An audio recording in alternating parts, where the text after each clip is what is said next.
At this point, we've looked at all the different types of series tests and determining whether series will converge or diverge based off of what types of functions are involved, and certainly we've looked at a lot of different tests for that. And you might be wondering, why are we doing any of this? Why are we going through the trouble of, specifically determining whether or not these series converge or diverge? Well, we're going to introduce a topic in this section that will lead us into probably one of the biggest results for Calculus 2 in the next section. And that will fully answer your question at that point. So let's take a moment to talk about and define what are known as power series and look at convergences of power series. And then we'll see in the next section just how useful all of this really can be. So we're going to do a little bit of exploration in this particular section, at least for the first part. So if we think about, there's a link between a function that we've worked with, arctangent of x, and the function 1 over 1 plus x squared. Okay? And it's kind of a surprising link between these functions because arctangent is transcendental, and then 1 over 1 plus x squared is a rational function. But we know that they're connected because if we took the derivative of arctangent, for instance, we end up with 1 over 1 plus x squared, and we prove that through the trig substitution method, which in particular also showed that the integral of 1 over 1 plus x squared was in fact arctangent. So these two functions are linked together. We're going to do a little bit of exploration and exploring that link. How do we have a rational function equal to or the derivative of a transcendental equal to a rational function, that is? So there's actually another way of exploring this integral rather than using trig substitution. So let's take a look at the concept of polynomial division. Now, polynomial division is a process that generally takes a while, and you may have also learned about synthetic division to kind of help speed that up, but here we're actually going to need actual polynomial division. And the thing is, we can in fact take a rational function and rewrite it using polynomial division. All we would need to do is just take whatever the numerator is and then divide it by the denominator, pretty much through the process of long division. And here's what we would do. So in this case, I would need to figure out what I need to multiply 1 by to get 1. Well, that's just 1. Then I multiply 1 against this polynomial, and that leaves me with 1 plus x squared. And here's the thing. The next step in this process of polynomial division is I subtract these two terms. So 1 minus 1 cancels and leaves me with 0. That's great. But then I don't have anything to subtract the x squared from, but there's nothing really stopping me from inserting a 0x squared. So then now I can say 0x squared minus x squared is going to be negative x squared. Okay, and then what do I need to multiply 1 by to get negative x squared? Well, that would be negative x squared. And if I multiply this by the denominator, that would give me negative x squared minus x to the fourth, because x squared times x squared. Then I subtract at this stage. But again, the x squared terms cancel, and I don't have anything for the x to the fourth, but I can still pad in this as 0x to the fourth. And that would actually turn to a positive, so I'll just write in as x to the fourth power. And this really is a perfectly valid technique of polynomial division because it's not really any different from long division where we pad in zeros in order to continue past a decimal point. If I continue the process, the next term up here would be x to the fourth, and then when I multiply, I would have x to the fourth plus x to the sixth. When I subtract, I would need to consider another term, and then 0x to the sixth minus x to the sixth would be negative x to the sixth. And you can pretty well assume at this point that the process is going to repeat. The next term would be negative x to the sixth, and then if we continued, it looks like it would flip-flop and become positive x to the eighth, and then negative x to the 12th, and so forth and so on. And this is never actually going to stop here, which is kind of an interesting thing as well. We have a polynomial that is having an infinite number of terms. And that's okay. We can use this result. So this result means that the integral of 1 over 1 plus x squared dx could now be written as the integral of 1 minus x squared plus x to the fourth minus x to the sixth, and so on. And eventually I just kind of start looking for patterns and not writing all the terms. Okay? These particular terms, however, can be integrated. They're just individual polynomial terms. So we would end up with the integral of 1 is x, and then the integral of negative x squared is negative x cubed over 3. The integral of x to the fourth is x to the fifth over 5. For x to the sixth, it would be minus x to the seventh over 7. And of course, this pattern would just keep continuing.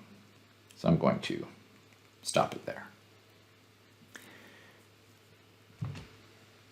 But here's the interesting thing.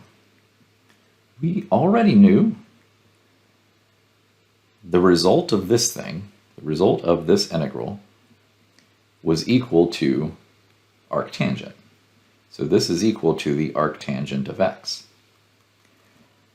So I did an equivalent process and came up with a different result, but that's also still got to equal the arctangent of x.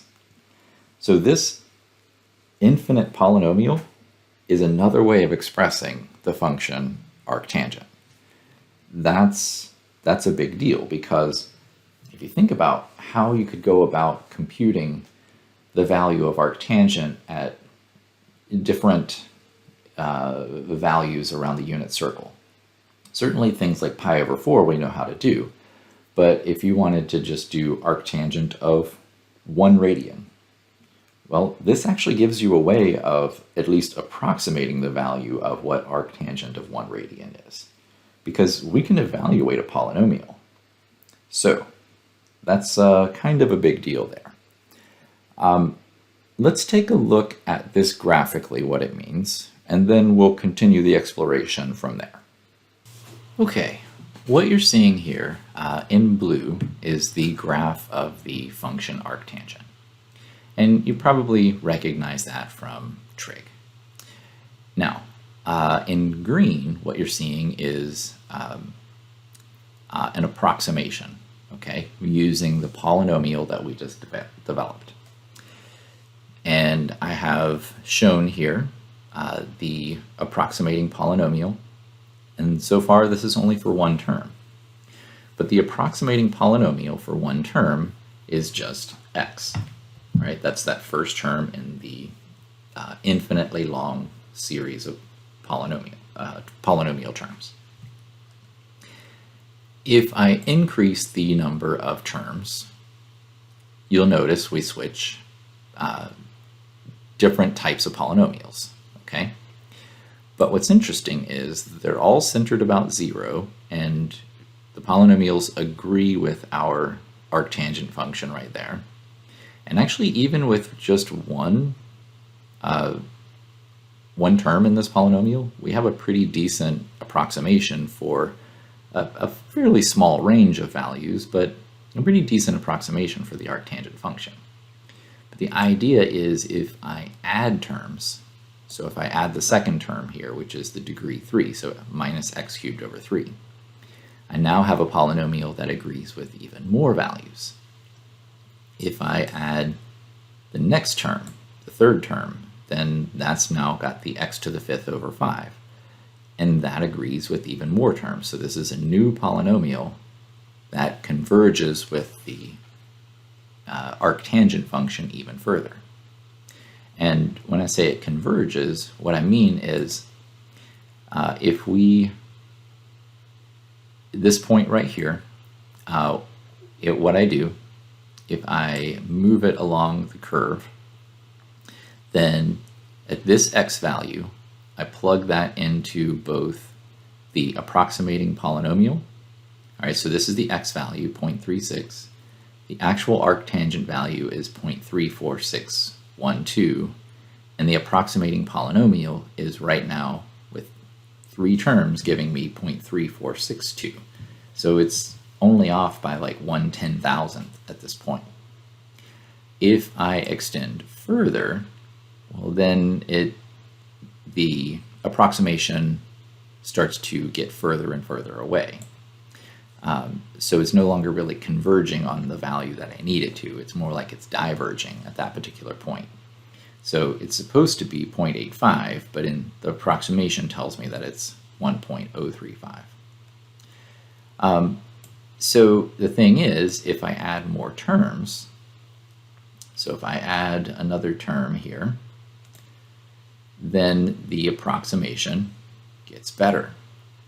The more terms I have, the more likely the approximation will converge to the actual value that it's supposed to be. Now, I have limited this to 20 terms just because it gets a little bit unruly when you start writing them all out. But if you'll notice, as we add more terms, we get a better and better approximation to the actual value of arctangent. So this polynomial that I'm coming up with really does define how to compute values of arctangent, at least within a specified range, which we will discuss in a moment. So what we've developed here is a concept known as a power series. And there are some general power series, but I like to use specific power series that are very useful in mathematics. But the general power series is like this. So a power series is a series of the form n equals 0, or of course that could be n equals 1, doesn't really matter. The terms are some constant value times an increasing power of x. So we start with c sub 0 times x to the 0, which would just be 1. So we have a constant term. And then we have c sub 1 x to the first power, c sub 2 x squared, and so forth. So we have a polynomial that just increases in exponent. Sometimes that exponent will increase 2 powers at a time. It could be 3 powers at a time. It's just generally this is what it looks like. This particular power series is centered at 0. The issue that we kind of were seeing with the arctangent function is it kind of looked like that polynomial was only ever going to converge between values of in the range -1 to +1. And that's sort of an issue because we want to be able to compute arctangent anywhere. And it turns out you can actually you can just recenter a power series on any value.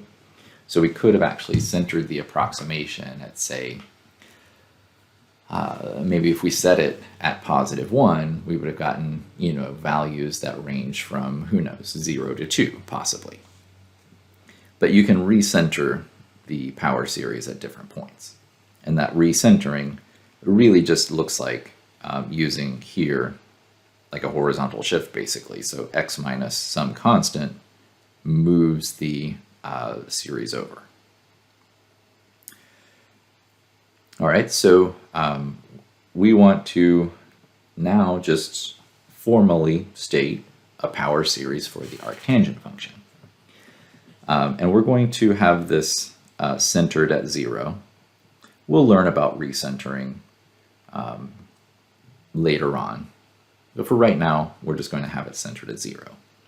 So what we've said is the arctangent of x is equal to x minus x to the 3rd over 3 plus x to the 5th over 5 minus x to the 7th over 7 plus x to the 9th over 9, and then kind of going from there.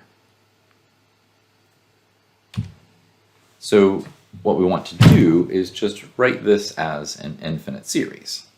So the infinite series is going to be the sum n equals 0, or I could start at 1. It doesn't really make a whole lot of difference.